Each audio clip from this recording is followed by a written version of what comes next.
भाई साहब कुछ अच्छा होने को होता है और फिर वही बात हो जाती है, बुरा हो जाता है। अभी अच्छी बात तो ये है ना कि हमको मार्केट में एक साथ में काफी सारे आईपीओ देखने को मिल रहे हैं, लेकिन सवाल ये भी बनता है कि आईपीओ इतने सारे एकदम आए क्यों। अब ये इसलिए आए थे क्योंकि मार्केट की कंडीशन सुधर रही थी। यूएस ईरान का जो वॉर था उसका इंपैक्ट हमको कम से कम देखने को मिल रहा था इंडियन मार्केट के ऊपर, और रेजिलियंट भी मार्केट हो रहा था। इसी वजह से हमको काफी सारे आईपीओ आते हुए दिखे।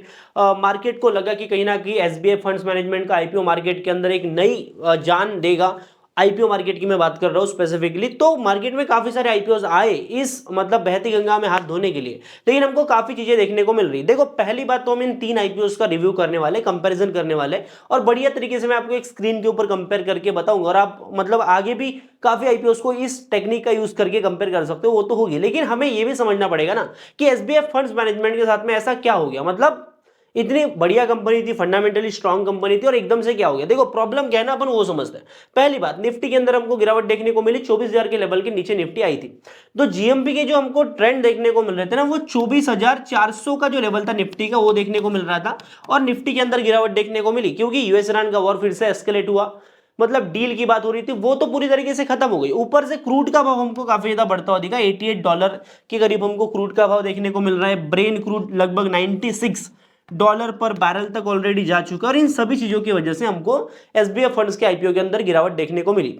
देखो पहली बात आपको ये समझना पड़ेगा, जब भी ऐसी सिचुएशन होती है ना पैनिक की, तो सबसे ज्यादा लिक्विड एसेट जो होता है वहीं से पैसा निकलता है। और 40% का जो पोर्शन था वो रिटेल के पास में था। आप शेयर होल्डर कोटा पकड़ लो, रिटेल पकड़ लो, कैलकुलेट करोगे 40% आईपीओ का रिटेलर्स के पास में था, जो कि पैनिक की सिचुएशन के अंदर लिक्विडेट होना था।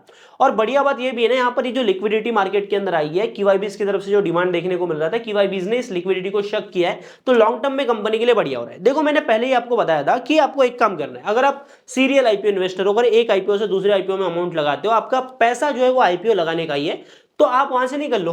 पहली बात तो है ना, वहां से आपको निकल लेना था। अभी जो लोग यहां पर होल्ड करके बैठे, आप मान के चलना है कि आप लॉन्ग टर्म के लिए उसको होल्ड कर रहे हो।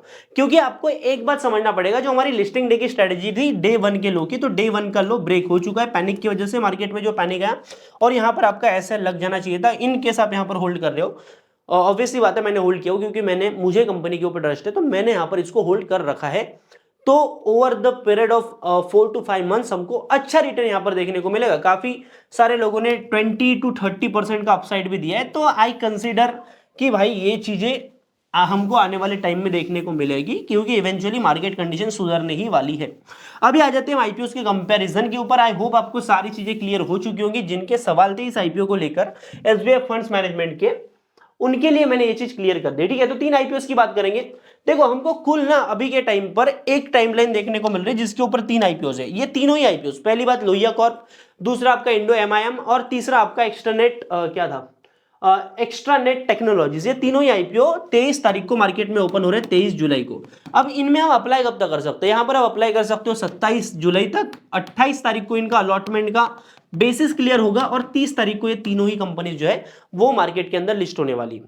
ठीक है, तो ये आपको कुल मिला के टाइमलाइन देखने को मिल रही है। यहां पर हम कंपैरिजन भी करेंगे, जो डेटा हमारे पास में मैं आपको बता देता हूं, पहले दिखा देता हूं। एक्चुअल में हमारा जो कंपैरिजन का डेटा है ना, वो यहां पर आपको देखने को मिलेगा।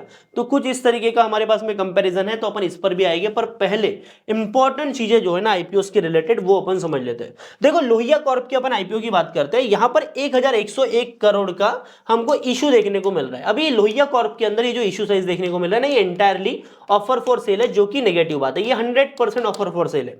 ठीक है, 100% ही ऑफर फॉर सेल हो गया। अभी कंपनी का धंधा क्या है अपन वो भी समझेंगे।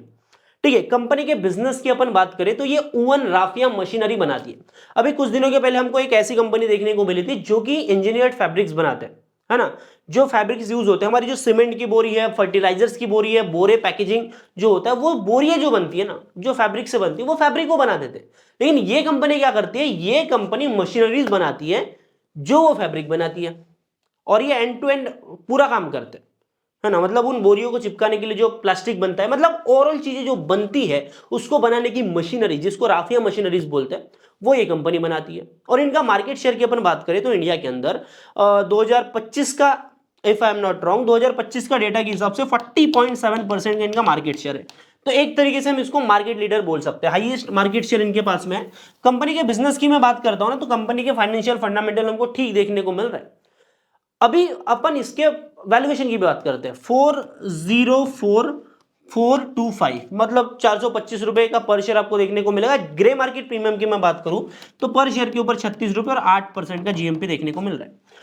अभी का जैसा मार्केट सेंटिमेंट है ना, ये 8% के जीएमपी के ऊपर अपन भरोसा नहीं कर सकते, इतना आपको समझ में आ जाना चाहिए, क्योंकि मार्केट सेंटिमेंट यहां से और बिगड़ता है तो ये और रिस्की हो सकता है।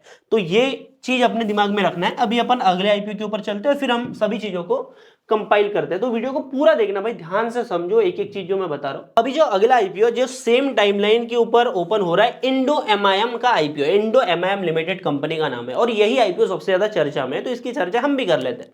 ठीक है, इश्यू साइज होने वाला है 3812 करोड़ का। सबसे पहला पॉजिटिव कि ये 3 जो आईपीओ देखने को मिल रहा है, यहां पर सबसे बड़ा इशू है, तो यहां पर हमको बढ़िया चीज देखने को मिल रही है। अभी एक चीज मैंने आपको बताना भूल गया कि जो लोहिया कॉर्प का आईपीओ था ना, उसमें रिटेल कोटा जो था वो मात्र 10% का था, ओनली 10%, और इसके अंदर you are getting around 34 point something. अपन इसको करते कि भाई 35% आप स्टैंडर्ड आईपीओ का जो कोटा देखने को मिलता है, यहां से एम्प्लॉय वगैरह कोटा कटा होगा, तो 35% का आपको यहां पर रिटेल का कोटा देखने को मिल रहा है। मतलब ये जितना भी इशू है ये पूरा तरीके से आपको इन्वेस्टर्स को मिलेगा। मतलब जितना बड़ा इशू दिखता है उतने अलॉटमेंट भी हमको, अलॉटमेंट्स भी रिटेल कैटेगरी से देखने को मिलेंगे।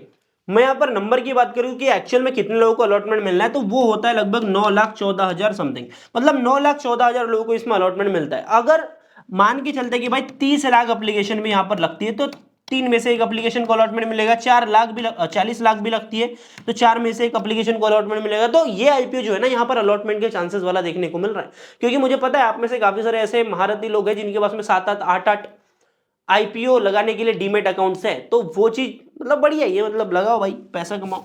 अभी आगे आते हैं इनके बिजनेस के ऊपर। देखो बिजनेस क्या करते हैं मैं आपको बताता हूँ। ये जो MIM लिखा हुआ है ना इनके नाम के अंदर, इसका मतलब होता है मेटल इंजेक्शन मोल्डिंग।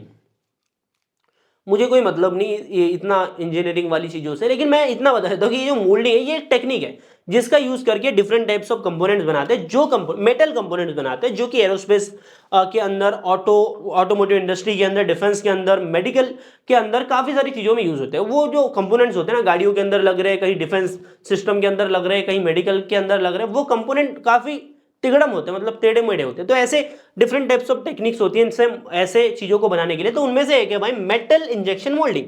तो इस चीज का यूज करके काफी सारे इंजीनियर्ड कंपोनेंट्स बनाते हैं जो कि अलग अलग इंडस्ट्रीज के अंदर यूज होते हैं। तो ये कुल मिलाकर इनका बिजनेस है। कंपनी के बिजनेस के अंदर हमको अच्छी ग्रोथ देखने को मिल रही है। अभी रही बात एक्स्ट्रा नेट टेक्नोलॉजीज की, तो भाई मैं इसकी बात करूंगा नहीं, ठीक है, ज्यादा टाइम वेस्ट अपन करते नहीं है। सीधा मैं यहां पर कंपाइल करता हूं सारी चीजों को, क्योंकि अगर इंट्रा नेट की मैं बात करूंगा तो बात करने का कोई मतलब नहीं है, क्योंकि यहां पर आप सिंपल से इशू साइज का देख सकते हो। इशू साइज आप देखोगे तो सबसे कम इसका इशू है 167 करोड़ का, तो मतलब यहां पर आपके अलॉटमेंट के चांस सबसे ज्यादा कम होंगे। ऊपर से जीएमपी भी इतना बड़ा देखने को नहीं मिल रहा है कि हमें इसको कंसिडर करें, और इनके जीएमपी बड़ा होता भी तो यहाँ पर अलॉटमेंट के चांसेस कहीं ना कहीं बिगड़ जाते हैं। ठीक है, तो ये चीज हो गई, तो मैं इसको कर देता हूँ पहले ही डिलीट, ज्यादा टाइम बस अपन करते नहीं। अब आ जाते हैं इन 2 आईपीओस के ऊपर।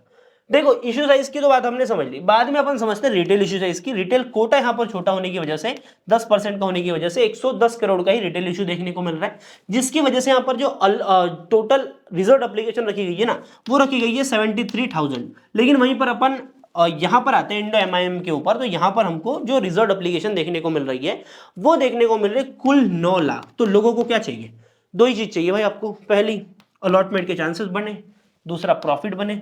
तो एआई प्रेडिक्शन हमको 36% का दिखा रहा है, जो कि इन सब में सबसे ज्यादा है। सोचना नहीं इसमें, क्यों देखने आते हो यार मेरी वीडियो, मतलब ये इजी था, मजाक कर रहा हूँ यार भाई। पर एक बात है भाई, अपने हेल्थ का थोड़ा ध्यान रखो यार। मेरी तबियत थोड़ी खराब हो गई है, पानी वानी गर्म करके पिया करो। आरो अगर आरओ का पानी पी सकते हो तो अच्छा है, नहीं है तो गर्म करके पिया करो, क्योंकि मेरी हालत टाइट हो चुकी है, रैशेस वगैरह हो रहे हैं भाई। पानी वानी बारिश वारिश आ रही है, थोड़ा हेल्थ का ध्यान रखो। इसलिए बोल रहा हूँ क्योंकि मेरे पे पड़ी है भाई, मैं वीडियो बड़ी हिम्मत से बना रहा हूँ। ऐसा दिख नहीं रहा होगा यहाँ पे अभी आपको, लेकिन ठीक है, ध्यान रखो अभी अपना, ठीक है। थोड़ा मतलब बारिश वारिश में थोड़े बैक्टीरिया थोड़े बढ़ जाते हैं, ठीक है। आई होप वीडियो अच्छी लगी होगी। वीडियो लाइक करना, चैनल पे तो सब्सक्राइब कर लो, बेल आइकन ऑल पर सेट करना। बाकी मिलता हूं आपसे अगले वीडियो, तब तक टाटा।